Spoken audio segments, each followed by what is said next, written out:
Hey guys, what's going on? Kyle9123 here, and I know you guys like my Modern Warfare 3 videos, I know you guys like my Battlefield 3 videos, but I decided to do a Resident Evil Operation Raccoon City video again. But the only reason I'm doing this is because I wanted to show you guys the multiplayer. I didn't get a chance to do that. So obviously, as you could see, playing Team Attack on Dead Factory.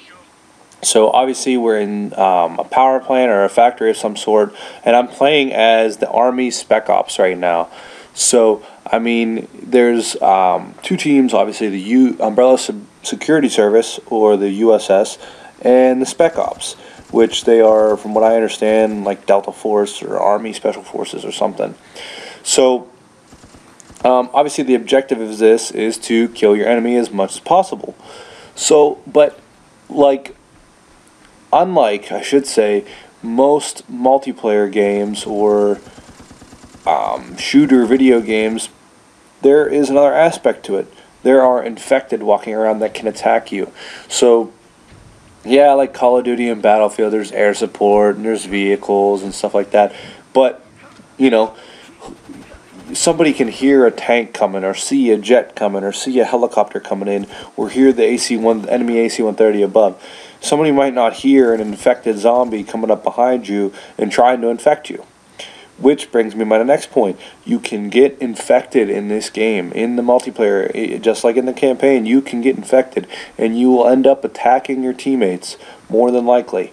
So, for all intents and purposes, try to stay away from the infected. Try to stay not infected, I guess would be the word for it. You know, for the most part, there we go, first enemy killed. For the most part, you know, the infected, especially in this map, they're kind of not around. You play, there's more maps, you know, there are different kinds of infected, like the hunter comes in. There are redheads, which doesn't mean that, like, that girl has red hair, but their skin and their head is actually red tone, and they're faster and they're much more capable of infecting you. Zombies can throw up on you, all kind of stuff can happen. So basically, avoid the infected as much as possible. Another point I wanted to suggest to you guys is your campaign experience and your multiplayer experience are the same thing. But like Call of Duty Black Ops, you can spend them. Unlike Call of Duty Black Ops, you don't have to wait to a certain rank to buy the gun. You can buy any gun you want as long as you have enough experience points for it. The same goes for passive abilities and aggressive abilities. So, for instance, a passive ability or a passive perk, I guess you could say, would be having body armor or a quick reload. Aggressive abilities are something like, for the assault class, you get incendiary ammo. That's just one of them. There are many other ones, or different ones, for each class. So, I mean, the only way to find, you know, see what they are is to try them all out. You know, see which one you like best. I personally like the assault, just for the simple fact that I don't want to have to worry about, you know, setting my explosives and where my explosives are, and, you know, if I'm a medic, you know, healing my teammates and stuff like that. That's not to say that I'm not a team player, because this game is very team oriented, but that's just to say that I'd much rather go around and just shoot at everything and everyone. The only problem is you run out of ammo actually quite fast in this game, as you can see. Hopefully I can get this with the handgun. So I used my incendiary ammo and caught them on fire, ended up killing them, but their grenade got me. Didn't have time to get away from that after killing them. So that was my aggressive ability for the assault. There are other ones, though. I didn't look through all of them, but that's the one I chose first. I thought it was pretty cool because it's more effective against the infected. But anyway, like I was saying, a tip for you guys is, like I said, you run out of ammo fast. So instead of running around and looking for a random ammo crate to refill your ammo on the ground, I just dropped my controller. Instead of doing that, the best thing you can do is actually pick up someone else's gun. It's much faster. It's actually faster than reloading. Although if you have quick reload, that's debatable. But it's also faster than pulling out a handgun. So here's a list of just the default weapons I got. Normally that the striker shotgun, it looks like, and that Barrett looking gun, which is the anti-material rifle. Neither of those are in there normally, but I have the pre-order pack from GameStop, so I got the power pack weapons. Also, if for those of you guys who want to get this game or are going to get this game and obviously didn't pre-order, there's always a chance for you to get these weapons because every single one of them is available in the marketplace. You just got to look a little bit and you'll find them all. They're relatively cheap. You also get costumes with each pack, so that's definitely a bonus.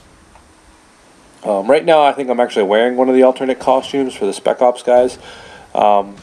Most of the time all it does is change the color and change their outfit color and change the color on their headgear. So right now I picked up the flamethrower, which is in a random crate on the ground, trying to see how it would be, trying to find an enemy, I guess, but I'm not going to be able to find one, so we'll probably just use it on some infected, just to see. So right there, that zombie puked on me. If he would have puked on me anymore, I possibly could have been infected. Instead, I just got killed, put out of my misery. So another tip for you guys is melee when you get the chance, because this is actually what being infected looks like. You will actually turn on your teammates and stuff, so you'll be attacking your teammates and you'll get killed, and it's no fun. But anyway, like I was saying, a tip for you guys is the melee. It's overpowered, I think, a little bit in this game, but is very helpful. It can get you out of a sticky situation, because if you melee once and you knock them off balance, if you hold in the melee button again after you've hit them once already, you will go for a brutal kill, which is much, much more effective than shooting them or doing anything else. So right there, that guy did the right move, threw a grenade first. I didn't think it was going to hit me, but it did. And then he came up and finished me off. So that's another thing. Use grenades wisely, but at the same time, use them often. Stun grenades are kind of iffy. They just they flash. Basically, they're flash grenades. They don't necessarily stun, but the enemy, whoever you hit with them, won't be able to hear anything, and they won't be able to see anything really well for a little bit. So I mean, they're kind of effective. Again, if they're used wisely. So, this game, I really like it. I like the whole Resident Evil thing, being able to move and shoot for the first time. The cover system could have been more refined. You could actually stick to the walls and stuff. I didn't like it too much, so I kind of just ducked in and out of cover like you would on Call of Duty. Like I said, it definitely could have been better. No complaints though that they actually put that in there. It's obviously much better than the cover system that was in Resident Evil 5. That was garbage, but I mean, it was like one of their first attempts at it, I guess. So I guess I can't complain about it really. It's better than previous where you weren't able to do that. So again, there's another look at the incendiary rounds. This time I was able to use it with the assault rifle. Again, you can spend your XP, but you don't have to wait to rank up. So if you are in the game and you have a whole bunch of XP, you can buy the best assault rifle or the more powerful, more accurate, whatever assault rifle.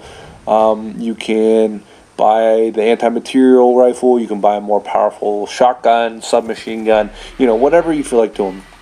So obviously right there you see we get into a little bit of a cinematic with that infected. That can happen mid-game, so it can screw you. I've had that happen where a zombie rushed me, knocked me on the ground, and I had to fight him off, but somebody came over and just put a bullet in my head before I could fight him off. So, I mean, you definitely got to be careful with that kind of stuff.